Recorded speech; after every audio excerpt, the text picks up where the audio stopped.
Welcome to the Pixel Retentive Podcast, where we, a business owner and an artist, discuss the business of art and the art of business.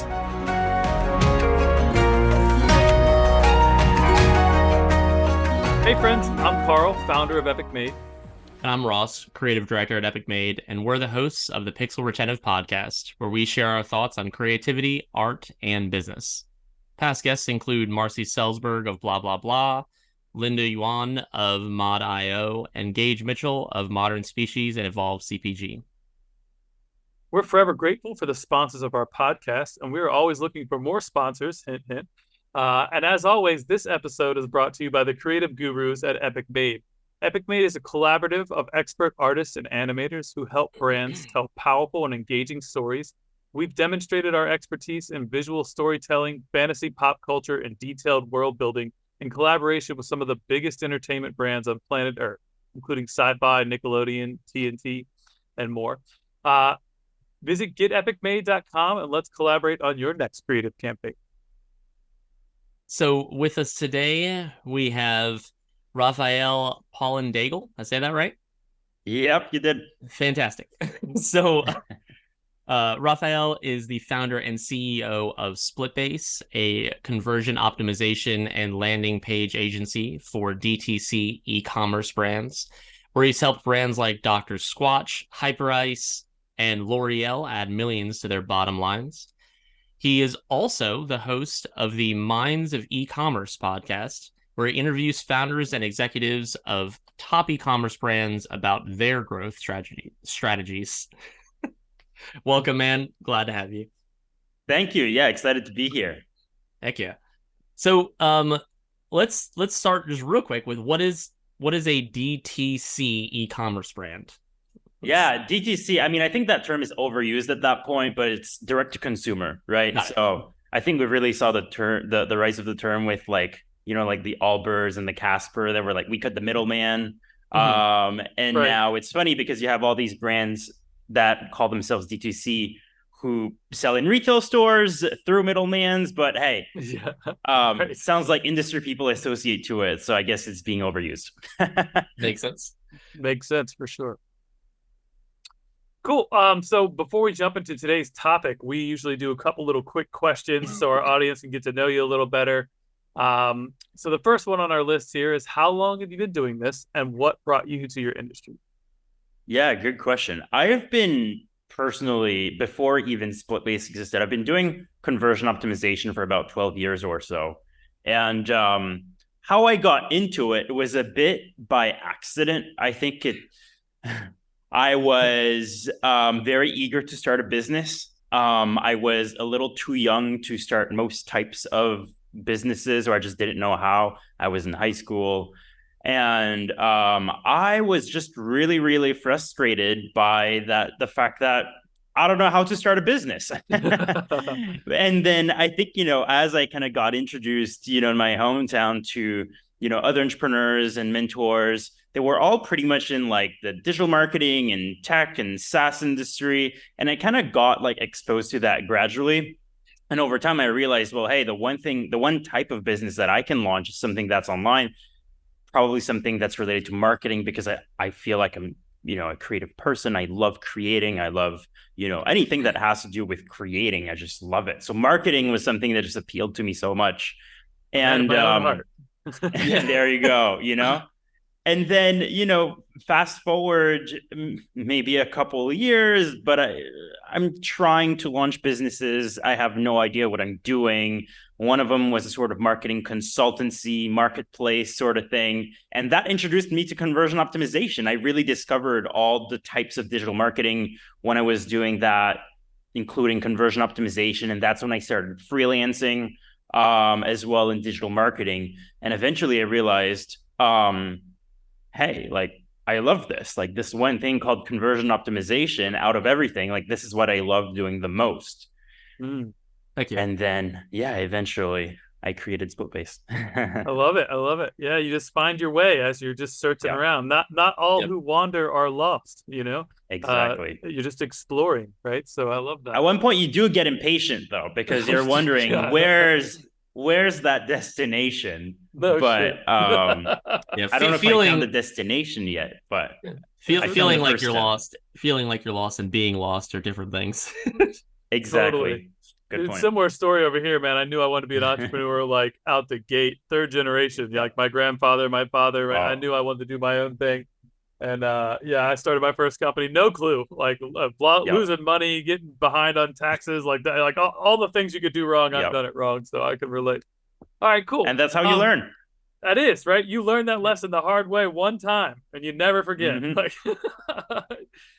like the panic that hit me when I got a letter like you Oh owe my God. $4,000 to the state, and I was like, I don't have $4,000. Anyways, that's been at least almost 2 decades. But anyhow, so what's top of mind for your industry right now? What's top of mind? I would say, well, in a way, this industry, I mean, e-commerce has been around for Mhm. a while now. Obviously, that's Yeah, nothing new. a few weeks. Yeah, a couple days maybe. But conversion optimization specifically, like it's funny because when I launched SplitBase probably like 6 years ago or something, um, like I was still trying to convince people or even teach like what that means and what type of work we do. And like only like the big e-commerce companies really did it or took it seriously. And even then, like most didn't take that seriously. And I would say in the past like 2 years, with the changes with like Facebook and just like all the ad platforms, like the costs are increasing. Everything is changing. And obviously that's making it a lot tougher for e-commerce businesses to Right. Yeah. acquire customers profitably. So then in the past 2 years, the actual term conversion optimization and what we do kind of got really popular, and now it's like exploding, and everybody's like, hey, oh, we need to optimize our website. We can only control Facebook by so much. We need to do something about our website, about you know yeah, well, whatever happens when people land on our site. So I think it pretty much blew up, and I'm pretty happy about it. The funny part is I still think there's as many misconceptions and bad Mhm. facts around the space than there was 6 or 10 years ago. Facts. Yeah.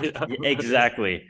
You know, but at the end of the day, I'm glad that brands are actually taking it seriously.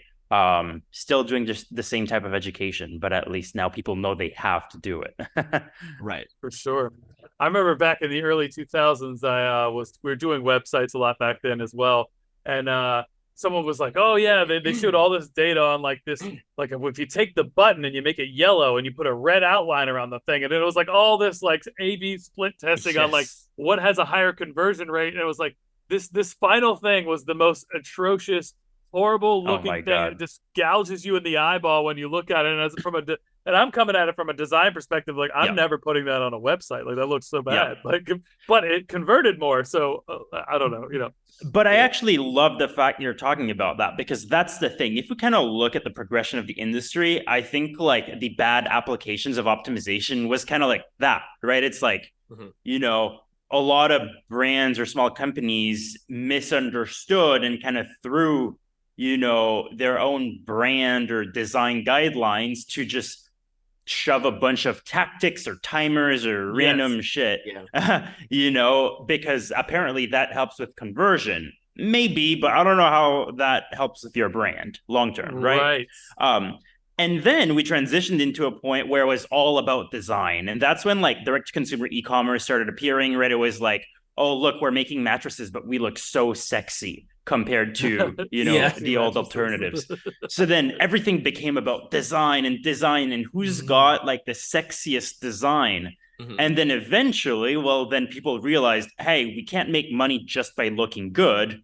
We also need to have a strategy behind that. So now I think we're at that point where it's, like what we do is not about making your website look cheap or with a bunch of tactics. It's Right. about making your website look what it should be looking like on a brand standpoint.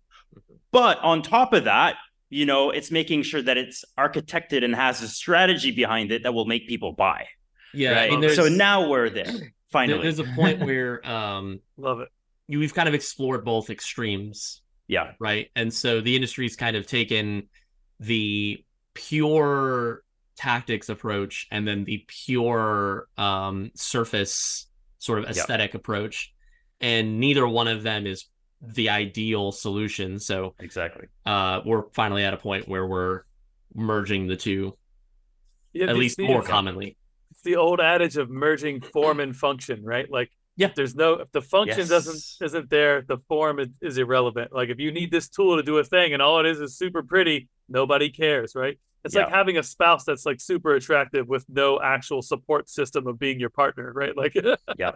like no one needs that. Like Totally. so Yeah, and cool. the opposite's true as well, right? Where if you have something absolutely. that's like super efficient, we're programmed as humans to kind of pull back or to even judge harshly, possibly even attribute inefficiencies to something that looks inefficient, even if it operates perfectly. Totally. Yeah. Yep. All right, so last one on the quick hitters, which haven't been super quick, but it's all right. We're having good conversation here. So, tell us about a project you're most proud of. Yeah, I mean, hey, I'm proud of just honestly so many projects, but I think one of them, and the only reason I'm calling this one out is because at this point, I think it's starting to be one of our oldest client.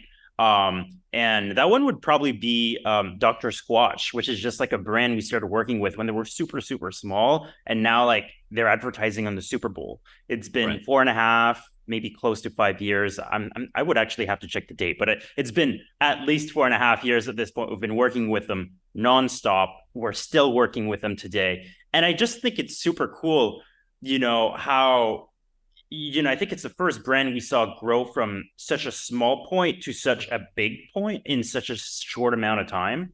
Right. So I think, that just makes me proud of the work that we do, because it was a perfect example of how we were able to integrate our methodology in a way that is sustainable to the growth of a business. And it was like, this is the beginning to the end, and the end is not even there yet. So yeah, it's a perfect case study for you.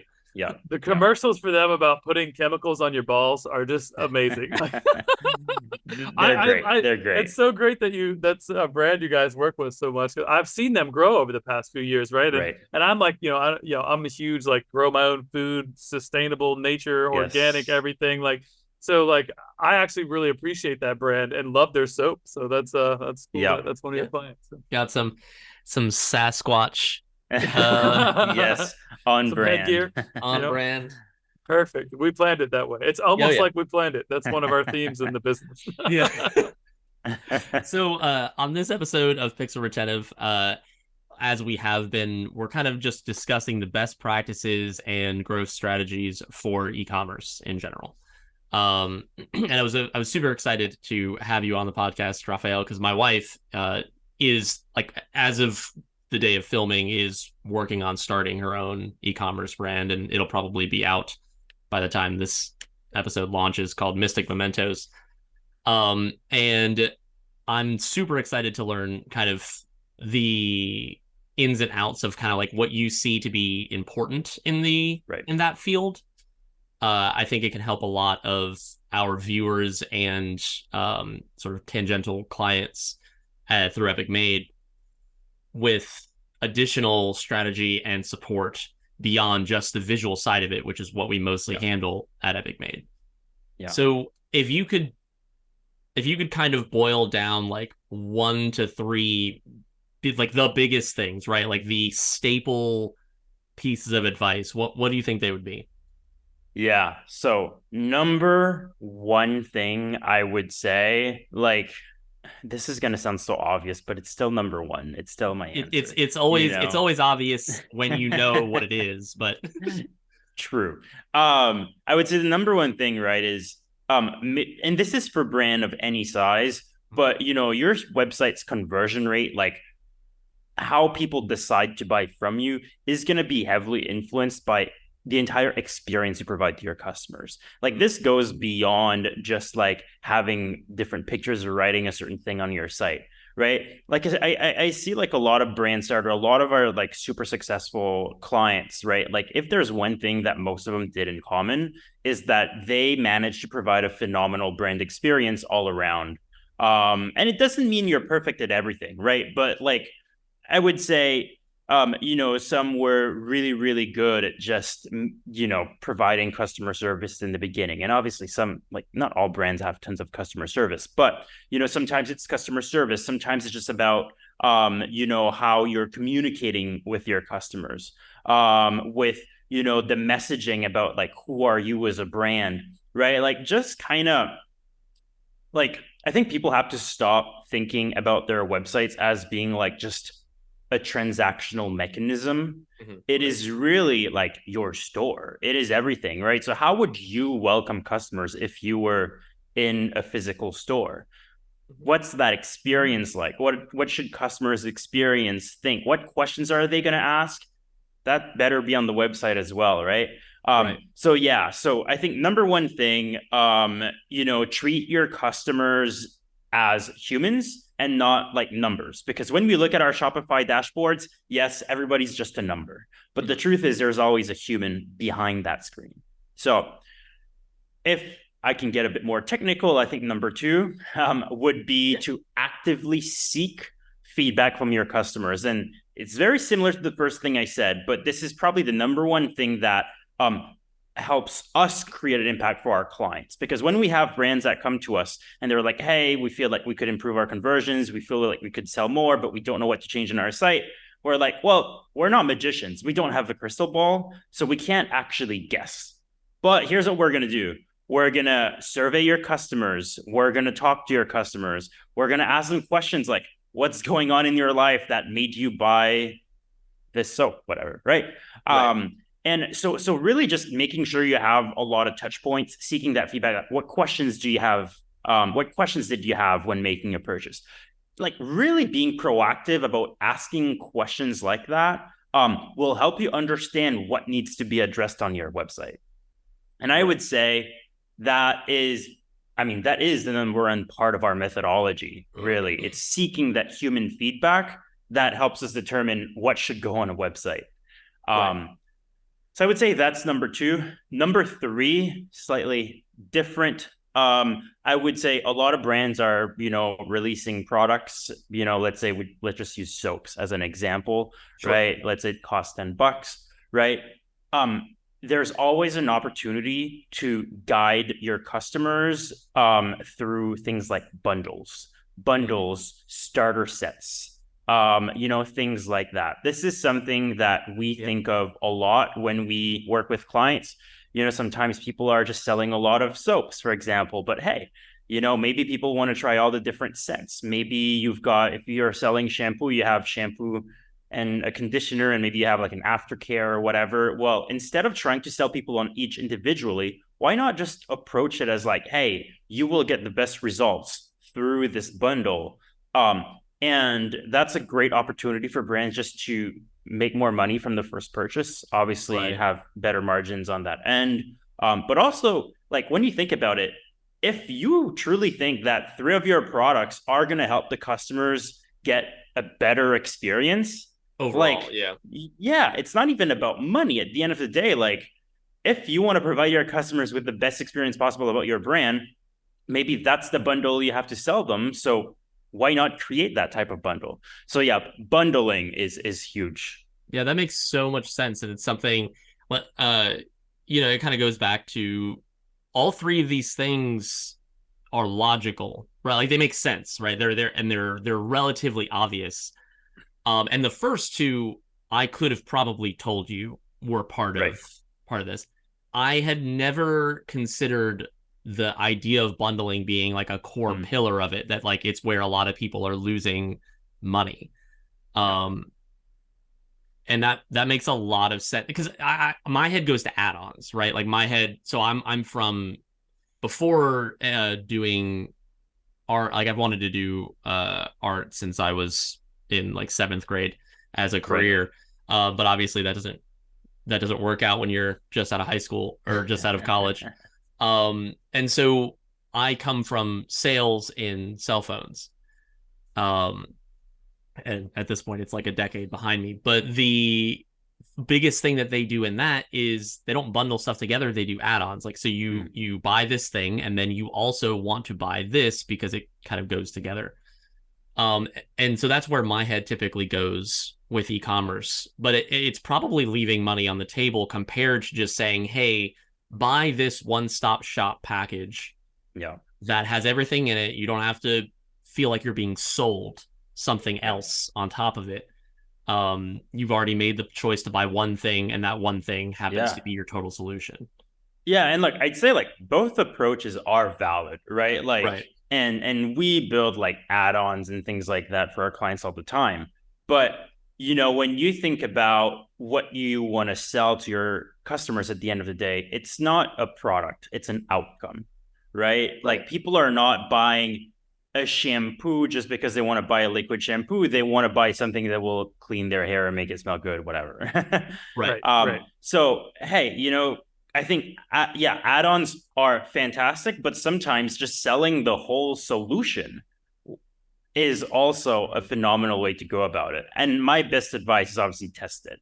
Like you don't know, there's no way to know which product is going to be best together, which ones should be a bundle, which ones should be as an add-on, right? This is stuff that needs to be A/B tested. Not super relevant for smaller brands just because of the math behind A/B testing. But yeah, regardless, pretty important. And for the, I'm pretty sure most viewers know what A/B testing is, but my understanding of it, just so everyone is on the same page, is that you do one thing for a period of time, then you record all those numbers, switch over to a similar but different strat, and do that thing, and then compare the two numbers, right? Yeah, correct. And I mean, the way we do it, just to kind of go even faster, is we just do it all at the same time, but we split the traffic, right? So you send people to a website, 50% of the visitors are going to see one version of the site, the other 50% is going to see the other version. And then you compare the numbers within the same time period. Yeah, it's just basically the scientific method applied into marketing. Right? So you have a hypothesis, you execute an experiment, you record the results, and then you dial it in. So love it. I assume marketing is a big part of that as well, especially with the advent of stuff like TikTok and I mean, Facebook marketing and Instagram marketing has been around for like a decade now, or maybe longer. More. Probably more.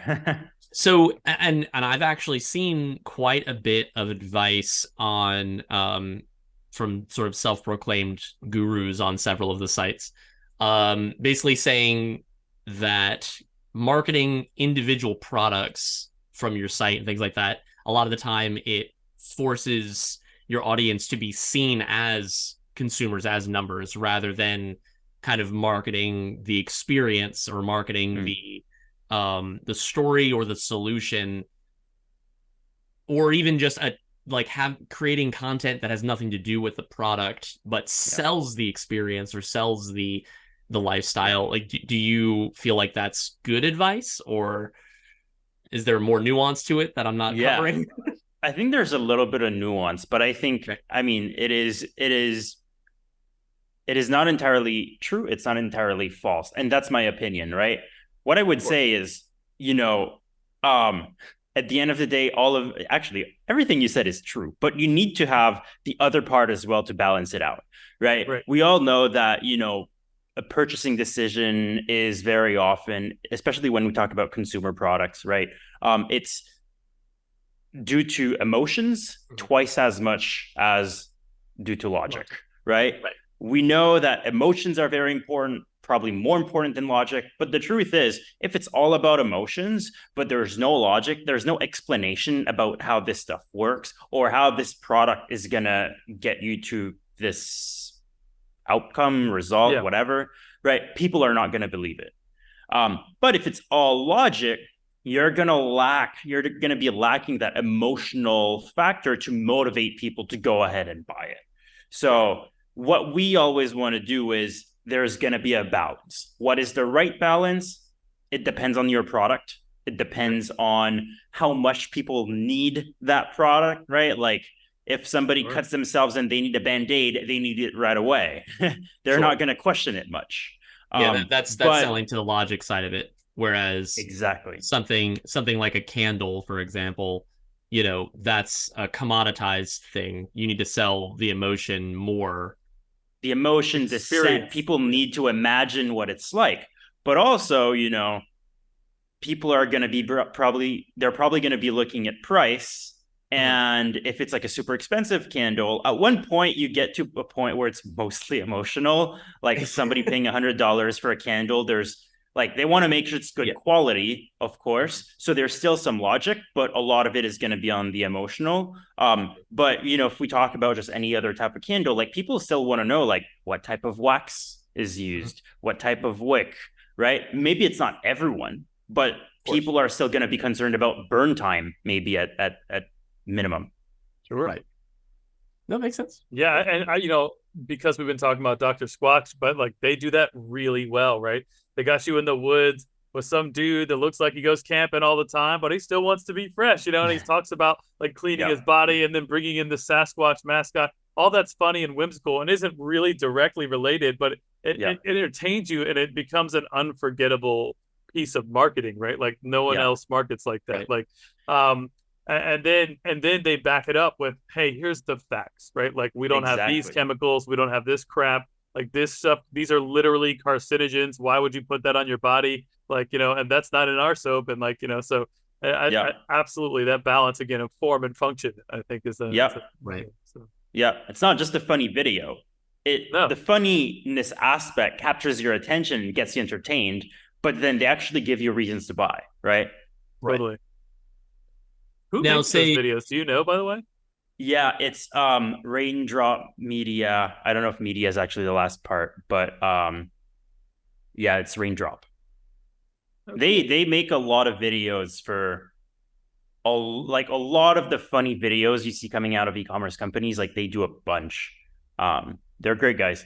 Old Spice caliber stuff. The Harmon brothers really got that like pumping, I think, with some of the like squatty potty stuff and all that. Those were the ones that really hit my radar out the gate. But I'm definitely I'll look Raindrop up. I'm excited to see what else. Yeah, I hope I'm not mistaken. Like maybe I'm totally off track, but I'm pretty certain that it's Raindrop. Yeah, we won't quote you on it. We'll do our research. Perfect. For sure. But yeah. Cool. All right. So what else we got in e-commerce? What do you think is the biggest direct-to-consumer sub-market right now? Like what's blowing up right now in the space, that you've seen? Yeah, that's a good question. I think consumables, like beverages are like, and you see it when you walk into the grocery store. Yeah. Like the aisles, the different amount, like, I think Liquid Death was probably one of the pioneers and one of the first, got really, really big pretty fast. But then there's like a gazillion other brands that appeared. And like, look, I don't run one of those brands, but it looks like a very cutthroat business to be in because one, how many beverages can you actually get out and how many can you actually feature on a grocery store shelf? But also like if it's sparkling water, I don't know, right? Like how many types of sparkling water can you realistically have on the market? Liquid Death is literally just water. Like, I've never purchased one. I love the branding. I love the videos. I think it's genius, but it's like, the logic side of me will never let any emotional commitment to this. Buy a can of water. Like it's not happening for me. So actually, that's such a good point, Carl, because here's the deal. Like that's how direct-to-consumer e-commerce kind of started. They were just like, like a lot of brands just got really big because their packaging was more creative. Totally. But today, try launching another brand of water just with cooler packaging, like it's not going to fly. So now I think those logical things that we talked about are becoming very important, right? Like just a repackaged product isn't enough. Like you need to have another type of advantage over that. And now I think we're seeing like, most of the brands that pop up these days do have that, thankfully. And obviously not all of them are going to be around in a couple of years from now either. But it's quite interesting to see how things evolved, right? Because they were positioned as the disruptors, and now to disrupt the disruptors, it's like let's be sexier somehow, but let's also add a ton of logic or like benefits, and then sometimes it's a bit stretched out, even like Mm-hmm. Yeah, Yeah, you can only be so sexy when selling water, or so exactly. or sell even selling soap has its limits, I'm sure, in terms Yeah. of sex they Oh appeal. almost yeah. And so you have to get these additional, like you said, like logic value adds Yeah. in there in order to get people to say, okay, well, this commercial entertained me, but so did, X, Y, and Z's Yeah. commercial. This actually, if I have a choice between all three and they're all three equal every other way, then this product that has all of the other things that maybe I believe in or I value in the actual statistics of the product, that's going to be the one that you pick. Yeah. I've seen in the market, in that consumables marketplace, like like Logan Paul and KSI putting out Prime, like they're Yes. dominating the market of Yeah. Gatorade, right? Like they're crushing that, the fastest growing sports drink. And like I tried it the other day, like it's way too sweet for me. But my kid, who's 11, had to have a bottle of Prime, and I was like, "You're being marketed to." Like I'm trying to explain to Yeah. him the psychology of all this, Yeah. But like same That's a thing, like perfect example. he wanted to have some Mr. Beast candy bar. I was like, what does Mr. Beast know about a candy bar? Like this doesn't, and the candy bar is good and it's like $3, but it's like, what do we?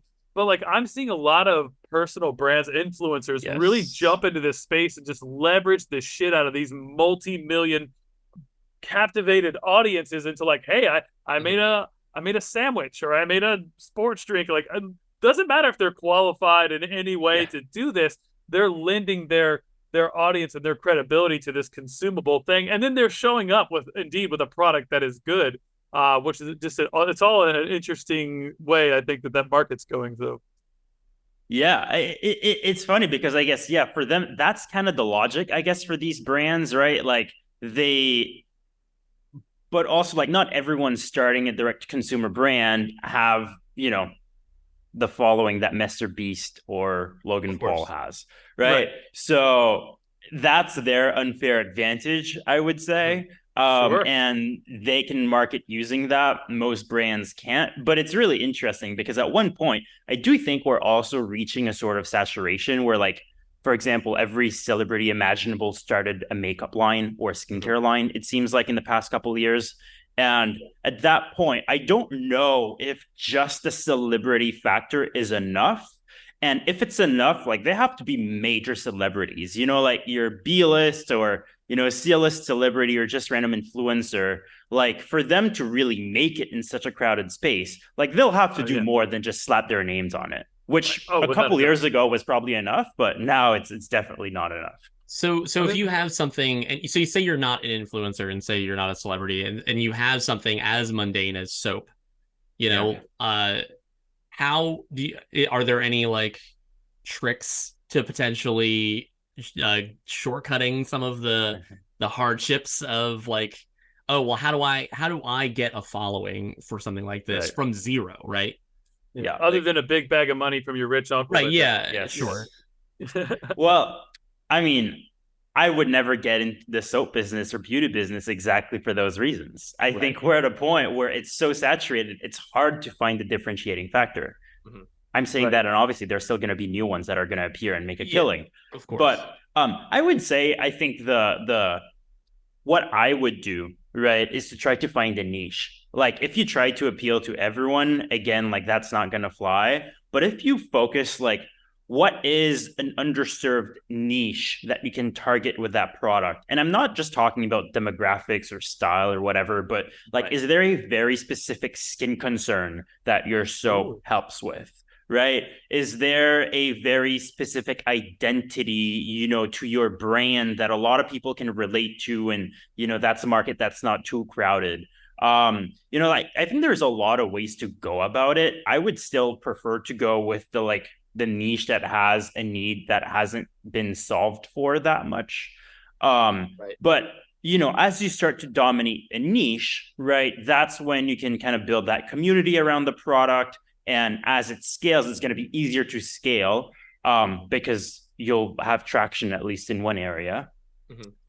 So it's probably better to go that way. But again, like brands that try to market to everyone or that are a little too generic, like we make soap for men. Like, I think Right. that's going to be very, very hard unless you have like P&G type money. Right. Right. Yeah, you have to outspend everyone, or you have to Yeah. you have to relate to a customer in a more authentic and genuine way so that they feel like Yeah. you understand them in a special way that no one else does because of your brand positioning. And I think Exactly. that's what you're saying. So cool. So we Yeah, have totally agree with that. one last question for you, Raphael, as Yeah. we're getting close to time. But before we do that, we do want to point everybody to your website at splitbase.com. You wanna plug what you do for a second?